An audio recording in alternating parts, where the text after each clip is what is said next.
Lipstick ഒക്കെ ഇടുന്ന സമയത്ത് ഇത്തിരി പേസ്റ്റ് ഇട്ട് പല്ല് വെച്ചിട്ട് വാ. ഇല്ല വേണ്ട വേണ്ട വേണ്ട വേണ്ട അരുത് നിഷാദ. ആർക്കും പേസ്റ്റിനെ പറ്റി പറഞ്ഞ് ഞാൻ സോപ്പിനെ പറ്റി പറഞ്ഞെങ്കിൽ എന്ത് സംഭവിച്ചേനെ. മനോരമയിൽ ഒരു പ്രോഗ്രാം കിടിലം എന്ന് പറഞ്ഞൊരു പ്രോഗ്രാമിനകത്ത് പിഷാരടിയും അതേപോലെ പൂർണിമ ഇന്ദ്രജിത്തും ശ്വേതാ മേനോനും ജഡ്ജസ് ആയിട്ട് ഇരിക്കുന്ന സമയത്തുള്ള ഒരു ഇൻസിഡൻ്റ് ആയിരുന്നു. അതായത് ഇതിനകത്ത് ശ്വേതാ മേനോനും പിഷാരടിയും തമ്മിൽ വളരെയധികം നല്ല രീതിയിലുള്ള സ്നേഹബന്ധത്തിലുമാണ്. മാത്രമല്ല അത്യാവശ്യം നല്ല രീതിയിൽ അങ്ങോട്ടും ഇങ്ങോട്ടും കൗണ്ടറുകൾ പറയുകയും തമാശകൾ പറയുകയും അതിനുള്ള സ്വാതന്ത്ര്യം പരസ്പരം കൊടുക്കുകയും ചെയ്യുന്ന രണ്ട് വ്യക്തികളായിരുന്നു ശ്വേതാ മേനോനും പിഷാരടിയും. ഇതിനകത്ത് ശ്വേതാ മേനോൻ ബലമായിട്ട് പിഷാരടിയെ പിടിച്ച ഒരു സ്റ്റേജിൽ ഒരു അത്രയും ഒരു വലിയൊരു പ്ലാറ്റ്ഫോമിൽ ചുമ്മാ വെക്കുകയാണ്. അതായത് ജസ്റ്റ് എന്തോ പിഷാരടി ഒരു തമാശയ്ക്ക് ഒരു കൗണ്ടർ എന്തോ പറഞ്ഞ സമയത്ത് ശ്വേതാ മേനോൻ ബലമായിട്ട് പിടിച്ച് പിഷാരടി ഉമ്മ വെക്കുകയാണ്. അത് മാത്രമല്ല അത് കഴിഞ്ഞിട്ട് ഒരു നെക്സ്റ്റ് ഒരു രംഗം നോക്കുകയാണെങ്കിൽ പിഷാരടി അതിനകത്തൊരു ജസ്റ്റ് ഒരു കമൻറ്റ് പറയുന്നുണ്ട്. കമൻറ്റ് എന്ന് പറഞ്ഞൊരു ഡബിൾ മീനിങ്ങിൽ. അതായത് ഞാൻ പേസ്റ്റിൻ്റെ കാര്യം പറഞ്ഞപ്പോൾ ശ്വേതാ മേനോൻ എനിക്ക് ഉമ്മ തന്നപ്പോൾ ഞാൻ സോപ്പിൻ്റെ കാര്യമാണ് പറഞ്ഞിരുന്നെങ്കിൽ എന്തായിരിക്കും സംഭവിക്കുക. അതൊരു ഡബിൾ മീനിങ് ആണ്. ശ്വേതാ മേനോൻ അത് നന്നായിട്ട് മനസ്സിലാക്കുകയും ചെയ്തു. അതുകൊണ്ടാണല്ലോ അവിടെ വലിയ രീതിയിൽ കൈയടിച്ച് ഭയങ്കരമായിട്ട് സന്തോഷിക്കുന്നത്, അല്ലെങ്കിൽ അതിനെ അങ്ങ് പ്രോത്സാഹിപ്പിക്കുന്നത്. ശ്വേതാ മേനോനും പിഷാരടിയും തമ്മിൽ ഒരു ലീക്കായിട്ടുള്ളൊരു വോയിസ് റെക്കോർഡ് കുറച്ച് ദിവസങ്ങളായിട്ട് ഇപ്പോൾ കിടന്ന് കറങ്ങുന്നുണ്ട്. നല്ല രീതിക്ക് പിഷാരടിക്ക് ഹേറ്റേഴ്സിനെ മേടിച്ച് കൊടുത്ത ഒരു വോയിസ് ശ്വേത മനഃപൂർവ്വം റെക്കോർഡ് ചെയ്ത് ലീക്ക് ചെയ്തൊരു വോയിസ് ആണ്. അപ്പം അതൊന്ന് കേട്ടു നോക്കാം. Very sad. ഓക്കെ ശരി.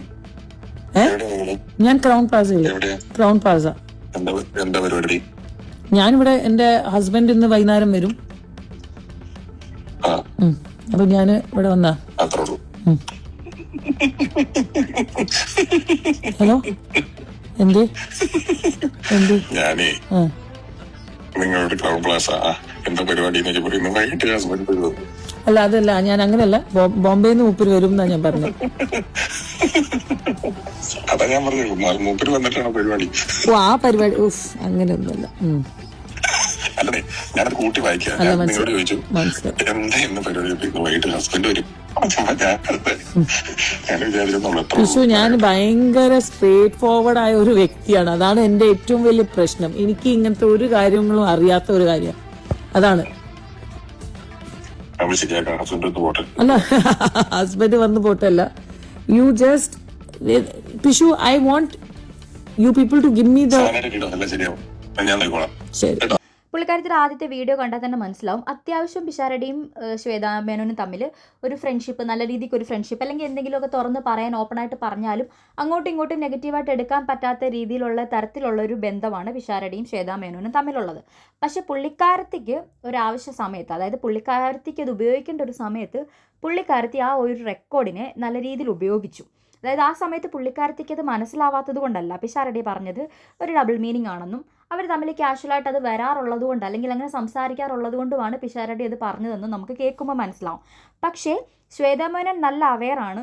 ലൈക്ക് ശ്വേതാ മേനോൻ ഇപ്പോൾ അത് സംസാരിച്ച് കഴിഞ്ഞാൽ, അല്ലെങ്കിൽ അത് മനസ്സിലാകുന്ന പോലെ അഭിനയിച്ച് കഴിഞ്ഞാൽ റെക്കോർഡിനകത്ത് അത് വരും എന്നുള്ളത് അറിയാവുന്നതുകൊണ്ടും താൻ റെക്കോർഡിങ് ചെയ്യുന്നതുണ്ടെന്ന് ഉള്ള പൂർണ്ണ ബോധമുള്ളതുകൊണ്ടാണ് പുള്ളിക്കാരത്തി അത് ആ സമയത്ത് ഒന്നും അറിയാത്തൊരു പാവത്തിനെ പോലെ പിഷാരടി ഞാൻ ഭയങ്കര സ്ട്രെയിറ്റ് ഫോർവേഡാണ്, നിങ്ങൾ പറയുന്നത് എനിക്കിത് മനസ്സിലാവുന്നില്ല എന്നുള്ള രീതിയിലൊക്കെ പുള്ളിക്കാരത്തി അങ്ങ് ഭയങ്കരമായിട്ട് ആക്ട് ചെയ്തത്. കാരണം ആദ്യത്തെ വീഡിയോയ്ക്കകത്ത് ഇതിനേക്കാട്ട് വലിയൊരു ഡബിൾ മീനിങ് പറഞ്ഞിട്ട് കൈകൊട്ടിയിരുന്ന് ആർത്തുല്ലസിച്ച് ചിരിച്ച വ്യക്തിയാണ് ശ്വേതാ മേനോൻ. അല്ലെങ്കിൽ അമ്മയുടെ ഈ പ്രോബ്ലംസ് ഒക്കെ നടക്കുന്നത് കൊണ്ട് പുള്ളിക്കാരത്തിക്ക് ഇപ്പം അങ്ങനത്തെ ഒരു മാനസികാവസ്ഥ ആയിരിക്കത്തില്ല. കുറച്ച് പല രീതിയിലുള്ള പ്രശ്നങ്ങൾ അവർക്കിടയിൽ ആ ഒരു ഗ്രൂപ്പിനകത്ത് നടക്കുന്നുണ്ടായിരുന്നു. അതിൻ്റെ പേരിൽ രാജിവെച്ചു. അപ്പം അത് ആ ഒരു മാനസികാവസ്ഥയിൽ ആ ഒരു തിങ്കിങ് കപ്പാസിറ്റി ആ ടൈമിൽ ഉണ്ടായിരുന്നില്ലായിരിക്കാം. അതുകൊണ്ടായിരിക്കാം സംസാരിച്ചത്. പക്ഷേ ഇത് ലീക്കാക്കിയ സ്ഥിതിക്ക് പുള്ളിക്കാരത്തെ മനഃപൂർവ്വം ചെയ്തതുപോലെ തന്നെയാണ് തോന്നുന്നത്.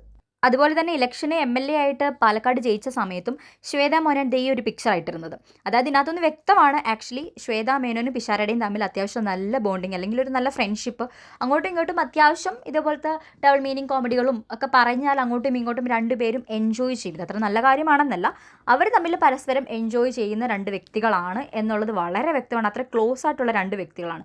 അപ്പം മനഃപൂർവ്വം ശ്വേതാ മേനോൻ ഇത് എടുത്ത് റെക്കോർഡ് ചെയ്ത് ഒരു നല്ല പിള്ളയായി ചമഞ്ഞിട്ട് പിഷാരടിക്കെതിരെ എന്തോ ഒരു ആവശ്യം, അല്ലെങ്കിൽ പുള്ളിക്കാരത്തിക്ക് ആ ഒരു സമയത്ത് അങ്ങനെ ഒരു യൂസ് ചെയ്യേണ്ട ഒരു ഇത് വന്ന ടൈമിൽ പുള്ളിക്കാരത്തി എടുത്ത് ഉപയോഗിച്ചതായിട്ടാണ് എനിക്ക് തോന്നുന്നത്. നിങ്ങൾക്ക് എന്താ തോന്നുന്നതെന്ന് വെച്ചാൽ കമൻറ്റ് ചെയ്യുക.